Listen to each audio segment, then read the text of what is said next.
सपीदो हरियाणा का सबसे नशे में बदनाम हल्का कर दिया इन लोगों ने। जी।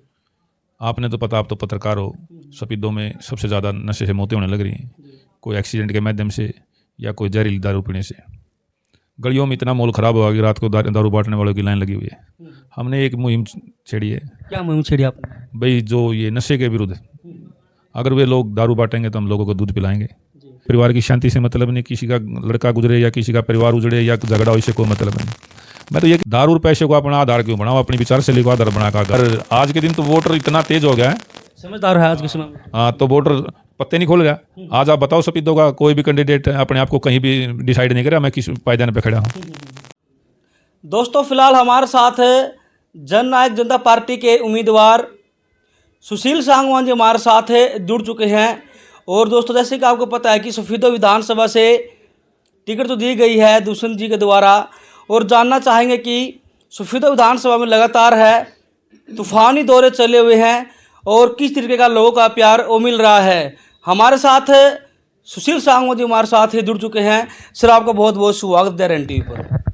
बहुत बहुत धन्यवाद आपका और आपके चैनल का और आपके दर्शकों को मेरी राम राम। जी, आप लगातार सफीदो विधानसभा में दौरे कर रहे हैं, लोगों का प्यार किस तरीके का आपको मिल रहा है? देखिए, एक दो प्रोग्राम आपने भी अटेंड किया है, हमें लोगों का बहुत प्यार मिल रहा है। जहाँ भी जाते हैं लोगों में हौसला है, उमंग है। जो पुराने नेता हैं उनसे वे ऊब चुके हैं, उनको बरत चुके हैं। लोग चाहते हैं कि वे एक नए कैंडिडेट को, एक नए प्रत्याशी को मौका दिया जाए और उत्साह के साथ हमारा स्वागत करते हैं। क्या फिर सफीदो विधानसभा में किस्मत का ताला खुल सकता है? किस्मत का ताला हमारा तो निशानिया चाबी है, चाबी के बगैर तो ताला खुलना ही नहीं।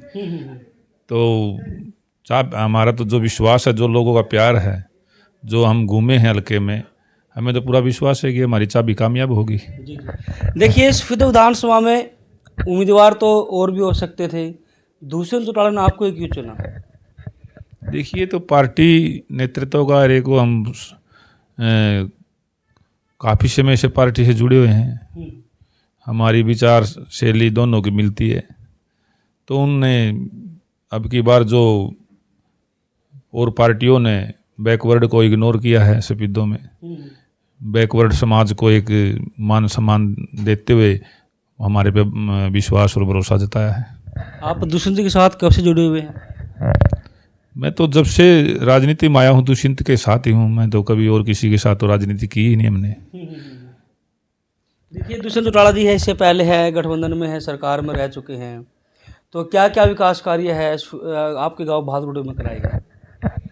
देखिए, हमारे जो मेरा सरपंची का कार्यकाल था उसमें मैंने राजनीतिक इंटरफेयर नहीं आने दिया। तो एक गांव को उस परिवार की तरह रखा। मैं किस पार्टी में आस्था रखता हूं ये मैंने कभी भी गांव में उसको मैंने मनोबली नहीं बढ़ने दी। पर जब गठबंधन की सरकार बनी उस टाइम पे हमारा कार्यकाल 1 साल का रह चुका था। 2-3 बार गांव में डिप्टी CM जी आए हैं, जो भी हमने मांगे रखी उनको उन्हें पूरा किया है, उनको पूरा मान सम्मान दिया है। क्या क्या मांगे आपने रखी थी जो दुष्यंत जी ने वो पूरी की? देखिए, जो गांव की मांगे, तो ये जो विलेज नॉलेज सेंटर है, चौपाला में पैसे आए हैं, फिर कोरोना लग गया था, प्रशासन लग गया था, तो जो सरकार की जो हमें जो 6 महीने की मिली थी जो सरकार बनी थी, फिर हमारा जो टर्म पूरा हो गया था उसके बाद भी उन्होंने किए हैं। बल्कि 80 लाख के जो कामों के एस्टिमेट आज भी चंडीगढ़ पड़े हैं, वो तो अगली पंचायत को हैंडओवर कर दिए थे। वो किस तरह का कार्य कर रहे हैं, उस पर किस तरह का रिस्पॉन्स कर रहे हैं। तो और वे CM तक पहुंच गई थी फाइल, वे आज भी वहीं पे। कोई कोशिश करे तो कल भी हो जाएंगे। वो तो इतने काम है गांव में, कुछ काम करने की जरूरत ही नहीं है, सारा पैसा एस्टिमेट है, डिप्टी CM से पास होकर जा लिए हैं, मुख्यमंत्री की टेबल पे वो फाइल पहुंच गई थी। 80 लाख के विकास कार्य है। किन किन मुद्दों पर आप सफीदो विधानसभा में चुनावी मैदान में उतरे हैं? देखिए, मुद्दे जो सपीदों है, सपीदों पिछड़ा हुआ हल्का घोषित हो गया है। आज तक इसमें कोई भी काम नहीं हुआ है। हॉस्पिटलों की बुरा हाल है, सड़कों का बुरा हाल है, नशा इतना है। इसमें तो ये तो जीरो से चालू करना है। आगे मुद्दे तो उसमें होते हैं, एक विकसित हल्का हो, उसमें 1-2 पॉइंट पिछड़ा हो। इसमें तो कोई भी काम हुआ ही नहीं आज तक। सभी विधायक बनते हैं, घर बैठ जाते हैं और सफेदों की तरफ को लगाता नहीं। आप सफेदों में देखिए सभी सड़कें टूटी पड़ी हैं, हॉस्पिटल का हाल देखिए, उसमें डॉक्टर नहीं है, कुछ नहीं है, सारा बुरा हाल है।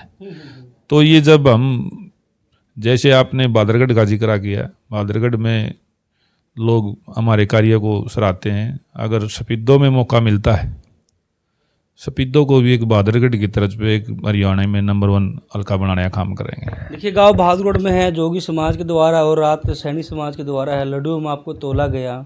क्या इसी तरह विधानसभा में ऐसे कार्यक्रम रहते हैं आपके? देखिए, एक तो सफेदों हरियाणा का सबसे नशे में बदनाम हल्का कर दिया इन लोगों ने जी। आपने तो पता, आप तो पत्रकार हो, सफेदों में सबसे ज़्यादा नशे से मौतें होने लग रही हैं, कोई एक्सीडेंट के माध्यम से या कोई जहरीली दारू पीने से। गलियों में इतना माहौल ख़राब हुआ कि रात को दारू बांटने वालों की लाइन लगी हुई है। हमने एक मुहिम छेड़ी है। क्या मुहिम छेड़ी आपने? भाई, जो ये नशे के विरुद्ध, अगर वे लोग दारू बांटेंगे तो हम लोगों को दूध पिलाएंगे, दूध पिलाएंगे। जो छोटे बच्चे हैं, माताएं हैं, दूध पिएंगी, अच्छी सोच आओगी, अच्छे विचार होंगे। ये दारू पी के तो झगड़े होते हैं, घर में मार पिटाई होती है। जो युवा बच्चे हैं 18 साल के, वो भी नशे की ग्रस्त में जाने लग रहे हैं। देखिए, आप पूर्व में सरपंच रहे हैं और जींद जिले में नंबर 1 कार्य आपने किया है गांव बहादुरगढ़ में।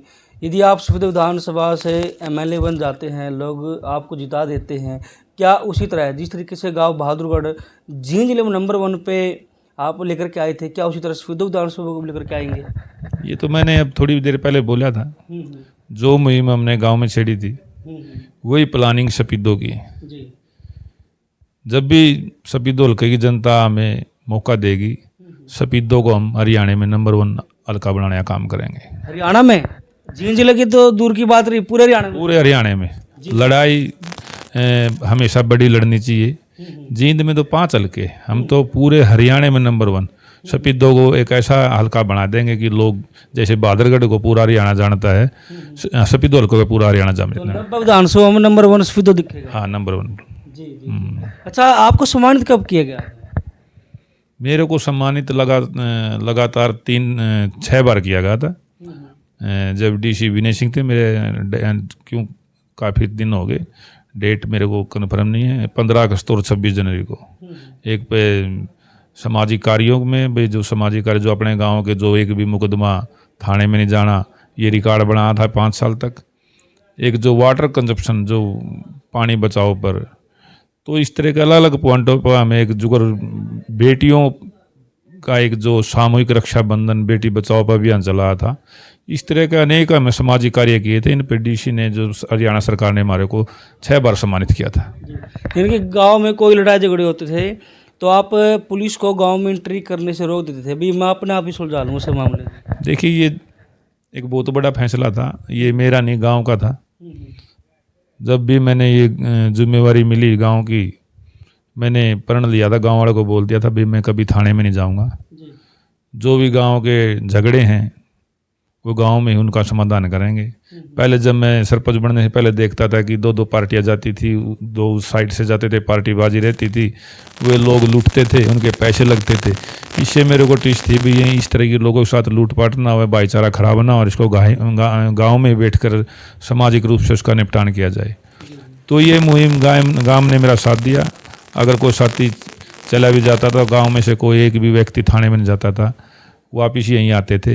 लास्ट के जो 1 साल या 2 साल ऐसा हो गया था कि सफेदों थाने में जो एप्लीकेशन लेने ही मना करने लगे थे, भाई आपका तो ये गांव में नहीं बनना। एक पॉजिटिव रिस्पॉन्स। और इसके साथ ही जो अवैध कब्जे थे, लोगों ने खुद हटाए। हमने किसी के साथ कोई प्रशासन की सहायता ली नहीं, कुछ नहीं। गांव एक बिल्कुल एक परिवार की तरह हमारा संगठित हो गया था। आज भी संगठित है, आपके साथ मिलके चलता है। हाँ, तो आप ये बोलते भी यहाँ पर ये काम हो तो वही होगा? नहीं, मैं तो नहीं बोलूँगा। मैं तो क्या हूँ, तो मैं तो एक गांव का एक छोटा उनका परिवार का सदस्य हूँ। पर भी आज भी जो गांव की सहमति बनती है, आज भी गांव सारा एक ही जगह चलता है। किसी तरह का काम हो, मेरी प्राथमिकता रही है कि भाईचारा बनाने की रही है। मैंने कभी भी किसी विशेष कास्ट पे नहीं समझी। हमने सारे गांव को एक परिवार की तरह लेकर चले हैं। आज 100 तरह के जातिगत सिस्टम छिड़े हुए हैं, पर बहादुरगढ़ में आपने देखा हुआ आज भी बहादुरगढ़ एक है, इसमें कोई कास्ट नहीं है, कोई कुछ नहीं है, सभी एक भाईचारे की तरह रहते हैं, ना किसी के राजनीति के बकाव में आ रहे हैं। गांव के लोग आपसे इतना प्यार क्यों करते हैं? देखिए, तो लोगों से पूछना पड़ेगा आपने। मैं मेरे से पूछो, मैं गांव से क्यों इतना प्यार करता हूँ। मैं तो जो लोग मेरे को इतना मान सम्मान देते हैं, जो मिलजुल कर रहते हैं, मैं तो सौभाग्यशाली समझता हूँ अपने आप को कि इस गांव में मेरे को जन्म दिया और मैं इस गांव में यहाँ पला, और जो मैंने जिम्मेवारियाँ हैं, जो अपने जन्म होने का यहाँ फर्ज अदा किया है, उसी का प्यार गाँव वाले मेरे को दे रहे हैं। तो लास्ट में सफीदो विधानसभा के लोगों को क्या कुछ आपका संदेश रहने वाला है? मैं सभी दो वासियों को यही कहूँगा, इलेक्शन का दौर है, ये जो नशा फैल रहा है या पैसे फैल रहे हैं, ये पैसे का अहंकार है। इसकी तरफ ना देखकर, अपने हल्के की तरफ देखकर, अपने युवाओं की तरफ देखकर, साफ सुथरे कैंडिडेट की तरफ आप अपना वोट का मतदान करें। और हम तो अपील करते हैं कि आप 5 तारीख को 5 नंबर पर चाबी का बटन दबाकर जननायक जनता पार्टी व ASP के साझे उम्मीदवार सुशील बैरागी को कामयाब करें। जनसभा के दौरान आप एक बात बोल रहे थे कि शराब पीने से काफ़ी लोगों की मौत हुई है। ये तो आंकड़े हैं जी। 2 रिटोली में है, एक गांगोली में है, चिल्लाखेड़ी में एक बुजुर्ग है, और एक मेरे गांव का युवा है, वो बेचारा हॉस्पिटल में है, तो उसको मेरे ख्याल में होश नहीं आया, उसके भी ज़्यादा चोट है। और सी बहुत सी घटनाएं हैं। जरी आने का आंकड़े ठाऊँ तो फिर मैं तो सफीदो हल्के की बात करूँगा। सबसे ज़्यादा बुरा हाल, रोज़ के थाने में मुकदमे दर्ज होने लग रहे हैं, सब दारू पी के रात को झगड़े होते हैं। एक बिल्कुल माहौल ख़राब कर दिया। ये लोग केवल वोट के लिए राजनीति कर रहे हैं, इन्हें किसी के परिवार की शांति से मतलब नहीं, किसी का लड़का गुजरे या किसी का परिवार उजड़े या झगड़ा हो, इससे कोई मतलब नहीं। मैं तो ये कहता हूँ, आप साफ सुथरी राजनीति करो, अपने विचार रखो। दारू और पैसे को अपना आधार क्यों बनाओ? अपनी विचार शैली को आधार बना कर गाओ और एक अपने विचार रखो जनता के आगे। अगर जनता उनको लाइक करती है, जिसके बढ़िया सोच हैं, बढ़िया उनके विचार हैं, उसको विधायक बनाओ। और जब ये हमारा सफीदो विकसित होगा और जब इसका विकास होगा। अगर ये लोग आज 50 करोड़ 100 करोड़ रुपये लगा कर या कोई भाई शराब का डर दिखाकर कोई वोट ले रहा है, तो मैं नहीं मानता भी कोई इस तरह की आप बढ़िया सफीदो हल्के के विकास की उम्मीद कर सकते हो। उम्मीद तो जैसे हमने किया, हमने बिल्कुल मैं धार्मिक हूँ या मेरी सोच है भाई, हम ना दारू पिलाएंगे, हम तो दूध पिलाएंगे। इसका लोग हमारे से कितना उसका सपोर्ट करते हैं, इसका कितना इस विचार का स्वागत करते हैं। अगर लोगों ने दारू और पैसा अच्छा लगेगा तो उसका हमें कोई नहीं, हम उसको भी स्वीकार करेंगे, पर हम अपनी सोच नहीं बदलेंगे कि भाई हमें वोट के लिए हम दारू या और किसी गलत चीज़ का सहारा लेंगे। हम साफ सुथरी चीज़ लेके जाएंगे, हम दारू नहीं पिलाएंगे, हम दूध पिलाएंगे, एक अच्छा सफीदों का एक निर्माण करेंगे। इसमें जनता हमारे को कितना सपोर्ट करती है। अगर लोगों ने दारू और पैसे पे वोट देनी है, उसमें हम अपना रास्ता नहीं बदलेंगे भाई हम या दारू ज़्यादा देकर या पैसे देकर वोट ले रहा है तो भाई हमारी वोट कम आएंगी या हम नहीं जीत पाएंगे। अगर सच्चाई का साथ देना है तो लोगों ने हमारे साथ खड़े होना पड़ेगा। और हम गारंटी एक विश्वास दिलाते हैं, अगर लोग साफ सुथरे सिस्टम पे चलेंगे और हमारे को आशीर्वाद देते हैं तो आने वाला राम राज होगा। कितनी वोट से जीत मानते हो आप? सच्चाई की जीत तो हमेशा मोटे आंकड़ों में होती है, और आज के दिन तो वोटर इतना तेज हो गया है, समझदार है आज के समय में। हाँ, तो वोटर पत्ते नहीं खोल रहा। आज आप बताओ सफीदों का कोई भी कैंडिडेट अपने आप को कहीं भी डिसाइड नहीं कर रहा मैं किस पायदान पे खड़ा हूँ। सभी अपनी जीत मान रहे हैं, पर हमारी लड़ाई सच्चाई की है। हम तो एक साफ सुथरी लड़ाई लड़ रहे हैं और ये मेरे जीवन की लड़ाई रहेगी। मैं ये लड़ाई लड़ूंगा। मैं तो एक आदर्श जो इलेक्शन लड़ूंगा, मैं किसी के बच्चे को ख़राब नहीं करूंगा, किसी को परिवार को नहीं उजाड़ूंगा, किसी के बच्चे को ऐसी चीज़ नहीं देंगे भी जिससे उसका बच्चा मरे या उसका परिवार का नुकसान हो। हम तो एक साफ सुथरी अपनी जो विचारधारा लेकर हम हल्के में गए हैं, उसको लोग कितना मान सम्मान देते हैं वो लोगों पर डिपेंड करता है। Thank you sir. धन्यवाद जी। दोस्तों आप देख सकते हैं हमारे साथ है जननायक जनता पार्टी से जो उम्मीदवार है सुशील सांगवान जो हमारे साथ है जुड़े हुए थे, और बहुत सारी जो बातें थी, बहुत सारे जो सवाल थे वो आज हमने किए। आप क्या कुछ कहना चाहेंगे दोस्तों सुशील सांगवान को लेकर के, क्या कुछ रहने वाला है जननायक जनता पार्टी का सुफीतो विधानसभा में? आप हमें कमेंट बॉक्स में जरूर बताएं। धन्यवाद। राम राम।